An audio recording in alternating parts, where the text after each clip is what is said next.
안녕하십니까. 구의원 홍은정입니다. 구정질문을 시작하겠습니다. 주민자치의 활성화를 위한 운영 지원에 관한 질문입니다. 풀뿌리 민주주의 근간인 주민자치회는 2017년 서울시 26개 동을 시범동으로 하여 7년 차를 맞이하고 있습니다. 도봉구는 26개 시범동 가운데서도 6개 동이 포함되어 적극적인 주민자치 활동을 펼쳐왔습니다. 그리고 현재는 14개 전동이 주민자치회를 구성해서 활동하고 있습니다. 그런데 지난해 집행부가 발의한 조례의 개정을 통해 자치위원회 정수 축소, 자치위원 교육 축소, 유급간사제도 폐지를 포함 사무조직 축소, 자치계획을 승인받는 주민총회를 선택사항으로 변경하는 등 주민자치회의 활동을 축소시키는 결과를 초래했습니다. 주민자치회는 지역의 문제 해결에 주민의 참여를 보장하려는 시대적 흐름에 마련된 제도입니다. 주민자치회의 활성화를 위한 운영 지원 방안에 대해 답변을 바랍니다. 다음은 도봉문화재단 회계 처리에 관한 것입니다. 도봉문화재단은 지방자치단체 출자 출연기관의 운영에 관한 법률 및 서울특별시 도봉구 문화재단 설립 및 운영에 관한 조례에 근거하여 2017년에 설립된 출연기관입니다.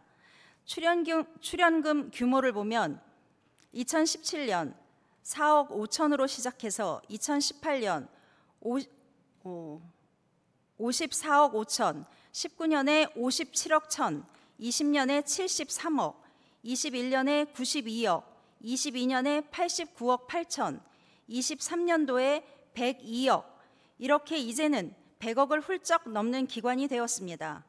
법 제18조 제2항에 따르면 출자 출연 기관은 예산이 성립되거나 변경되었을 때 지체 없이 지방자치단체장에게 보고하여야 하고, 지방자치단체장은 보고된 예산이 법령에 위반되거나 해당 지방자치단체의 회계관계 규정 등을 고려하여 필요하다고 인정되는 경우 그 시정을 명해야 합니다.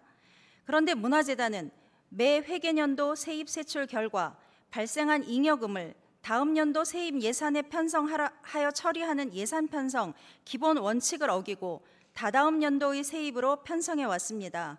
매년 늘어나는 잉여금의 규모도 합리적으로 예산을 편성하고 집행하는지에 대해 점검이 필요하다는 반증입니다. 이에 대한 대책은 무엇입니까? 다음은 도봉환경교육센터 운영에 관한 질문입니다.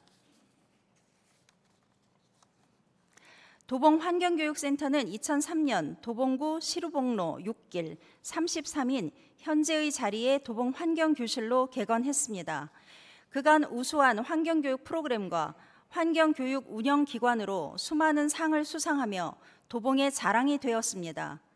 탄소 중립 실천 촉진자로 제로C 강사 양성, 시민과학자 양성, 환경교육 도시 도봉을 만들기 위해 도봉환경교육 네트워크 구축 등 타의 모범이 될 만한 수많은 사업 정책을 수행했습니다. 뿐만 아니라 23년 도봉환경교육의 도약을 꿈꾸며 그린 리모델링을 하였습니다. 이 사업은 행정안전부 주관 공모사업 탄소 중립 실천 마을 커뮤니티 조성에 응모하여 선정되었고, 전액 국비 3억 8천만 원으로 진행했습니다. 1년도 채 지나지 않았습니다. 분명한 것은 환경교육을 위한 리모델링이라는 것입니다.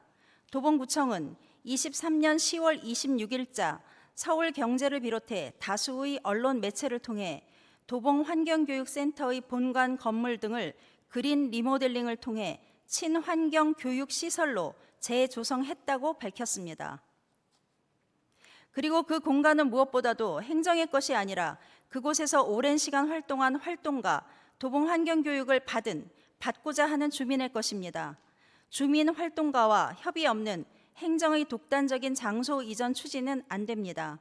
도봉환경교육센터의 그린 리모델링 사업의 당초 목표와 구체적인 추진 과정, 향후 운영 계획에 대해 답변해 주시기 바랍니다. 마지막으로 청소년 상담복지센터 상담실 마련에 대한 질문입니다. 도봉구 청소년 상담복지센터는 서울특별시 도봉구 청소년 교육 및 복지 증진에 관한 조례에 근거하여 설립되었습니다. 위기 청소년의 상담 및 지원 활동, 학교 연계 사업으로 학교 폭력 예방, 학교 부적응 상담, 인성교육 등을 진행하고 생명 존중 문화 확산을 위해 도봉형 자살 예방 프로그램, 학교 지원단 및 교사 교육 강화, 학교 폭력 외상 피해 상담, 학교 밖 자립 성장 등을 진행하고 있습니다.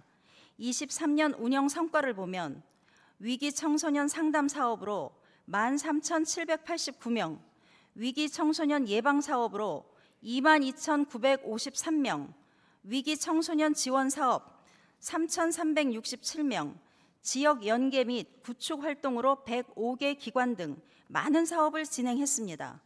고위험 청소년 상담과 학교 밖 청소년의 이용률이 점점 증가하고 있고 도봉구 유일의 청소년 전문 상담 기관으로 청소년 상담복지센터는 그 역할이 더 중요해지고 있습니다.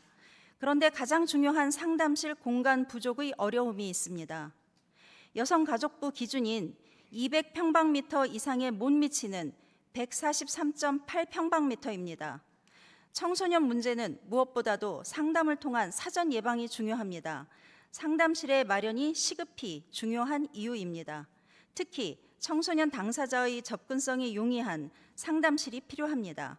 청소년 상담복지센터가 역할을 잘할 수 있는 상담실을 포함한 시설에 대한 대책에 대해 답변을 부탁드립니다.